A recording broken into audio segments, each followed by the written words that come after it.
काल अमेरिकेचे राष्ट्राध्यक्ष डोनाल्ड ट्रम्प यांनी इराणचा नाश करण्याची धमकी दिली होती। पण आता चित्र पूर्णपणे पालटले। दोन्ही देशांनी 2 आठवड्यांच्या युद्धविरामाची मोठी घोषणा केली आहे। विशेष म्हणजे या संपूर्ण घडामोडीत पाकिस्तानची भूमिका निर्णायक ठरल्याची चर्चा आहे। पाकमुळेच हे युद्ध थांबल्याची चर्चा आहे।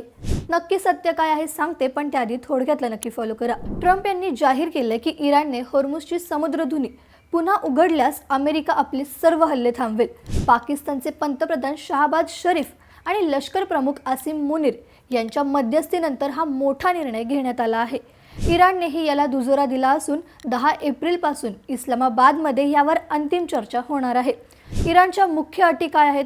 पहिलं म्हणजे अमेरिकन सैन्याने संपूर्ण प्रदेशातून माघार घ्यावी। दुसरं म्हणजे इराणवरील सर्व आर्थिक निर्बंध आणि जुने ठराव तत्काळ रद्द करावेत। तिसरं म्हणजे गोठवलेली इराण मालमत्ता मुक्त करून नुकसानीची भरपाई द्यावी।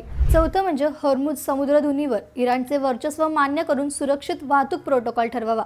सध्या अमेरिकेने सर्व आक्रमक कारवाया थांबवल्या आहेत। इराणमधील ही बैठक या जागतिक संघर्षावर कायमस्वरूपी तोडगा काढणार का, याकडे संपूर्ण जगाचं लक्ष आहे। थोडक्यात काय तर सध्या तरी मध्यस्थीसाठी पाकची भूमिका महत्त्वाची ठरत आहे।